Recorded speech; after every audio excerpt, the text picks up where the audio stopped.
Apa yang akan Anda lakukan jika tahu waktu hidup Anda tinggal 3 jam lagi? Bukan 3 minggu, bukan 3 hari, 3 jam. 180 menit sebelum semuanya gelap. Namanya Kartini. Seorang guru taman kanak-kanak yang dikenal ceria, penuh kasih, dan selalu punya cara unik untuk membuat anak-anaknya tersenyum. Tapi kali ini bukan anak-anak yang menjadi penontonnya. Di hadapannya ada suster, pasien lain, dokter, bahkan beberapa keluarga pasien yang penasaran. Semua berdiri di luar kamar, melihat sesuatu yang tak biasa terjadi. Mereka menyaksikan seorang wanita yang tidak berusaha melawan kematian, tapi justru menyambutnya dengan tawa. Kartini bukanlah tokoh besar dalam sejarah. Ia bukan aktivis, bukan penulis, bukan pula figur publik yang dikenal orang banyak. Tapi bagi murid-murid kecilnya di taman kanak-kanak, ia adalah segalanya. Ia adalah penyanyi lagu anak-anak, pendongeng ajaib, bahkan pelindung dari tangisan pertama hari Senin. Wajahnya penuh dengan garis-garis senyum yang seperti tidak pernah hilang, dan matanya selalu tampak hangat meski tubuhnya sering terlihat lelah. Namun semua orang tahu, Kartini tidak pernah mengeluh. Baginya, hidup adalah tempat bermain. Dan di taman bermain itu, ia selalu ingin jadi orang yang menjaga agar tidak ada yang jatuh. 3 bulan yang lalu, hidupnya berubah drastis. Kartini mulai merasa sering kelelahan. Awalnya ia pikir hanya karena faktor usia. Tapi kemudian tubuhnya mulai menunjukkan tanda-tanda yang lebih serius. Berat badan turun drastis, nafas sering sesak, dan rasa sakit yang tajam di bagian perut kanan. Pemeriksaan demi pemeriksaan dilakukan. Hingga akhirnya, vonis itu datang seperti petir yang membelah siang bolong, kanker hati stadium akhir. Tidak bisa dioperasi, tidak bisa disembuhkan. Waktu hidup yang tersisa, 3 bulan, paling lama. Kabar itu tidak membuat Kartini menangis. Justru, ia lebih banyak diam. Ia menatap keluar jendela rumah sakit lama sekali, seperti sedang berbicara dengan langit. Saat ditanya bagaimana perasaannya, Kartini hanya menjawab, "Saya sedih, tapi saya juga bersyukur. Setidaknya saya tahu kapan waktu saya habis. Banyak orang tidak dapat kesempatan itu." Jawaban itu membuat dokter dan perawat yang menanganinya terdiam. Mereka tidak tahu harus menanggapi bagaimana. Bagi sebagian besar pasien, vonis seperti itu adalah kehancuran. Tapi bagi Kartini, itu adalah penanda untuk bersiap. Dalam minggu-minggu setelah vonis itu, Kartini berubah. Tapi bukan menjadi lebih murung atau tertutup. Justru sebaliknya. Ia menjadi lebih ceria. Ia mulai mengenal satu persatu pasien di bangsal yang sama. Ia mengajak bicara, menyapa, bahkan menggoda suster dengan lelucon ringan. Perawat yang biasa cuek pun mulai terlibat dalam obrolan kecil dengan Kartini setiap pagi. Ada energi berbeda dari wanita itu. Energi yang anehnya justru membuat semua orang di sekitar merasa lebih hidup. Mereka yang tahu kondisinya mulai bingung. Bagaimana bisa seseorang yang tahu dirinya akan mati dalam hitungan minggu, kemudian hari, masih bisa tertawa, masih bisa menyemangati orang lain, bahkan lebih aktif daripada sebelumnya? Beberapa orang menganggapnya sebagai bentuk pelarian. Tapi tidak sedikit yang merasa mungkin Kartini memang sudah berdamai dengan takdirnya. Bahkan bisa jadi ia ingin menciptakan takdirnya sendiri di akhir hayatnya. Salah satu perawat, Bu Rini, pernah berkata kepada temannya, "Bu Kartini itu aneh ya, tapi anehnya bikin adem." Kata-kata itu mungkin terdengar sederhana, tapi mewakili banyak hal. Kartini membawa keanehan yang menyenangkan. Ia berbeda dari pasien lainnya.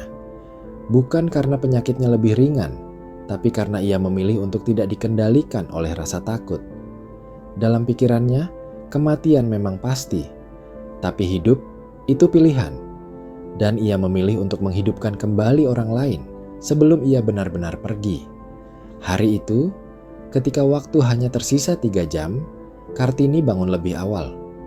Ia menyisir rambutnya, memakai bedak tipis, dan memilih baju rumah sakit yang bersih. Ia bahkan meminta cermin kecil kepada perawat dan tersenyum di depan pantulan wajahnya. "Masih cantik enggak, Bu Rini?" tanyanya sambil terkekeh. Bu Rini tidak menjawab, hanya mengangguk dengan mata yang mulai basah. Dalam hati ia tahu Kartini sedang bersiap. Tapi bukan untuk mati, melainkan untuk menjalankan misi terakhirnya. Misi yang sangat sederhana, namun luar biasa dalam konteks waktu yang ia miliki, membuat 10 orang tertawa.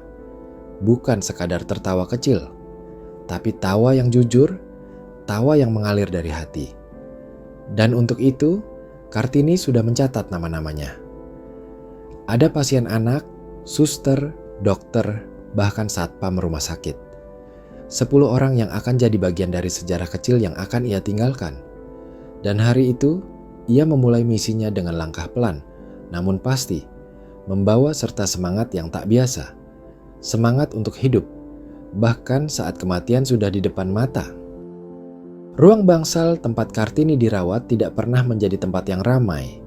Biasanya hanya terdengar suara alat medis, langkah kaki para perawat, dan sesekali isak tangis dari keluarga pasien. Tapi hari itu, suasananya berbeda.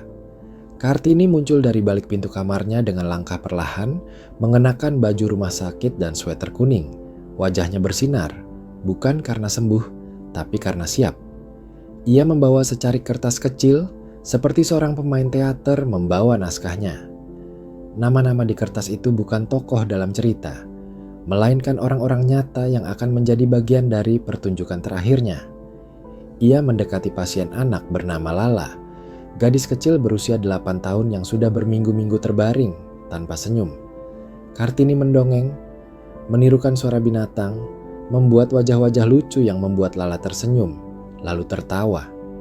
Satu nama tercoret, satu hati tersentuh, dan begitu seterusnya. Suster, satpam, bahkan ibu kantin, semua tak luput dari misi kecil Kartini. Yang menarik bukan hanya bagaimana Kartini bisa membuat mereka tertawa, tapi bagaimana ia membuat tawa itu terasa penting. Ia tidak hanya melucu, tapi hadir penuh. Ia mendengarkan, ia memeluk, ia menggoda dengan gaya khas seorang guru TK yang hangat. Dan setiap tawa yang muncul selalu diikuti dengan kalimatnya yang pelan. "Hari ini kamu menang." Kata-kata itu membuat orang-orang bingung, tapi juga terharu. Apa maksudnya? Siapa yang sebenarnya menang di sini? Mereka atau Kartini? Tak seorang pun bisa menjawab dengan pasti. Tapi yang jelas, satu persatu nama di kertas itu mulai tercoret. Waktu berjalan, denyut Kartini makin lemah, tapi semangatnya seperti semakin hidup. Semua yang melihatnya tidak sadar bahwa di balik misi ini ada pelajaran besar yang diam-diam sedang ia tinggalkan. Di tengah misi yang sudah hampir selesai itu, tersisa satu nama yang paling sulit. Pak Hardi, seorang pasien pria parubaya yang dikenal galak dan tertutup.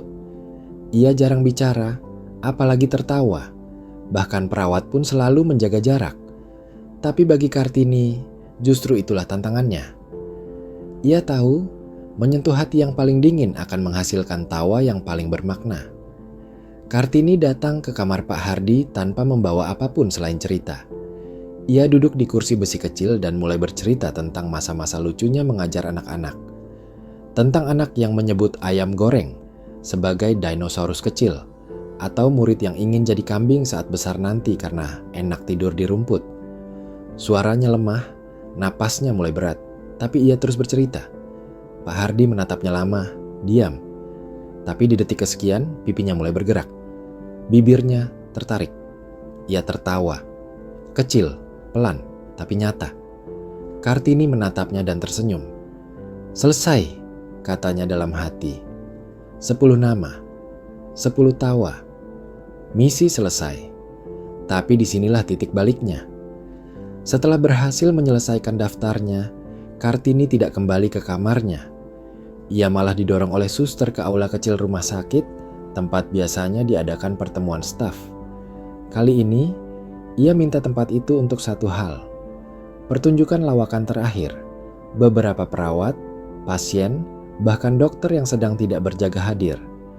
Kartini, yang kini duduk di kursi roda, membuka penampilannya seperti seorang komedian profesional. Ia mulai dengan cerita dirinya sendiri yang salah naik becak ke kuburan karena dikira ke pasar, atau bagaimana ia pernah dikira ibu dari pasien lain karena kebanyakan tersenyum. Semua orang tertawa, bukan karena cerita itu luar biasa lucu, tapi karena cara Kartini membawakannya membuat semua terasa hangat dan dekat. Kartini tahu betul bahwa ini bukan sekadar hiburan. Ini adalah penutupan, final show. Ia bicara tentang hidup, tentang menerima ketidaksempurnaan, dan tentang rasa syukur atas hal-hal kecil. Ia menyampaikan semua itu bukan dengan cara menggurui, tapi dengan lelucon, dengan tawa, dengan kisah-kisah sederhana yang membuat setiap orang merasa dikenang.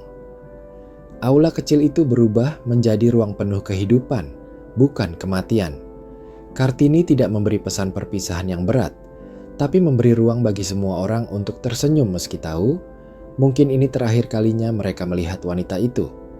Dan saat semua orang tertawa pada cerita terakhirnya, Kartini ikut tertawa. Tawa kecil yang lemah, namun bahagia. Ia menatap semua wajah itu, lalu perlahan tubuhnya bersandar. Napasnya melambat. Dokter yang berada di sudut ruangan perlahan berdiri dan mendekat. Semua mendadak hening, tapi ekspresi di wajah Kartini masih sama, tersenyum.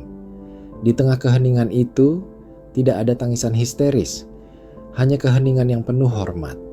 Kartini meninggal tepat saat semua orang tertawa, dan di saat itu juga, seseorang, Suster Rini, berbisik, "Ia menang." Kata-kata itu bergaung di benak semua orang yang hadir. Tidak ada yang benar-benar bisa menjelaskan apa yang mereka rasakan. Tapi semuanya tahu, sesuatu yang sangat besar baru saja terjadi. Kartini tidak hanya meninggal dengan damai. Ia meninggal dengan cara yang hanya bisa dilakukan oleh seseorang yang benar-benar hidup sampai detik terakhir. Keesokan harinya, kabar tentang pertunjukan terakhir Kartini menyebar di antara staf rumah sakit dan keluarga pasien. Beberapa dari mereka bahkan mengaku terinspirasi untuk melihat hidup secara berbeda. Beberapa mulai lebih sering tersenyum, lebih sabar, lebih menghargai kebersamaan kecil yang selama ini terabaikan. Kartini tidak menulis buku motivasi, tidak memberikan seminar kehidupan, tapi ia telah mengubah cara pandang puluhan orang hanya dengan satu senjata, ketulusan. Di meja kecil di kamarnya yang kini kosong, Suster Rini menemukan secari kertas lain. Kali ini bukan daftar nama, tapi hanya satu kalimat. Jangan menunggu akhir untuk mulai membuat orang lain bahagia. Kalimat itu kini ditempel di dinding ruang perawatan, sebagai pengingat kecil bahwa bahkan dalam waktu yang singkat, kita bisa meninggalkan jejak yang panjang. Kartini bukan tokoh legenda, tapi ia membuktikan bahwa kadang, orang biasa bisa meninggalkan pesan yang luar biasa. Ia mengajarkan bahwa hidup bukan soal berapa lama, tapi soal berapa dalam kita bisa menyentuh hati orang lain. Dan yang paling penting, bahwa tawa bisa menjadi cara paling tulus untuk merayakan hidup, bahkan saat kematian menanti di depan mata. Setelah kepergian Kartini, rumah sakit yang tadinya terasa seperti tempat persinggahan menuju akhir menjadi ruang yang berbeda. Seorang ayah yang semula hanya datang menjenguk anaknya 5 menit setiap malam, kini membawa gitar dan bermain lagu anak-anak setiap sore. Seorang ibu yang tadinya tak pernah tersenyum karena stres mengurus suaminya yang koma, kini mulai membacakan cerita sambil tertawa kecil karena teringat cara Kartini mendongeng. Mereka menyadari bahwa hadir sepenuh hati jauh lebih menyembuhkan dibanding hanya hadir secara fisik. Dan perlahan, rumah sakit itu tak lagi hanya menjadi tempat berpisah, tapi tempat menyambung makna. Kartini, dengan segala keterbatasannya, telah menanam sesuatu yang bertumbuh jauh setelah tubuhnya berhenti bernafas. Tak berhenti di sana, efek dari kisah Kartini menyebar keluar dari rumah sakit. Salah satu dokter yang sempat merekam penampilan terakhir Kartini secara diam-diam mengunggahnya ke media sosial. Dalam waktu singkat, video itu ditonton jutaan orang. Komentar berdatangan dari seluruh penjuru negeri. Banyak yang merasa terinspirasi, banyak pula yang menangis dan bertanya-tanya. Apa yang bisa aku lakukan jika waktuku tinggal 3 jam? Kartini menjadi simbol bukan karena dramanya, tapi karena kejujurannya. Ia tidak melawan kematian dengan harapan kosong, tapi memeluk kehidupan dengan sepenuh-penuhnya. Ia tidak menyuruh orang untuk bahagia, tapi menularkan kebahagiaan itu melalui tindakan yang sederhana tapi jujur. Dan justru karena itu, kisahnya menyentuh jauh lebih banyak hati dari yang ia bayangkan. Kartini tidak sembuh, tapi ia menyembuhkan. Dia tidak memenangkan hidup, tapi dia membuat kematian tidak sia-sia. Apa yang terjadi dalam 3 jam terakhir hidup Kartini adalah sesuatu yang tidak akan Anda lihat dalam tayangan sinetron atau kisah heroik di film. Tidak ada kisah cinta dramatis, tidak ada pertemuan rahasia atau surat yang ditinggalkan dalam kotak kayu tua. Yang ada hanyalah suara tawa, cerita-cerita lucu yang disampaikan dengan suara lemah, dan senyuman orang-orang yang sebelumnya kehilangan harapan. Kartini mengubah rumah sakit itu menjadi panggung kecilnya, dan ia tahu setiap detik di sana sangat berharga. Tapi apa motivasinya? Apa yang mendorong seseorang untuk menghibur orang lain ketika dirinya sendiri sedang menghadapi akhir hidup? Apakah itu bentuk penyangkalan atau justru bentuk penerimaan tertinggi? Cerita Kartini bukan hanya tentang tawa. Ini adalah cerita tentang keberanian, makna hidup, dan cara luar biasa seseorang meninggalkan dunia. Bukan dengan tangisan orang lain, tapi dengan tawa yang menggema di lorong rumah sakit.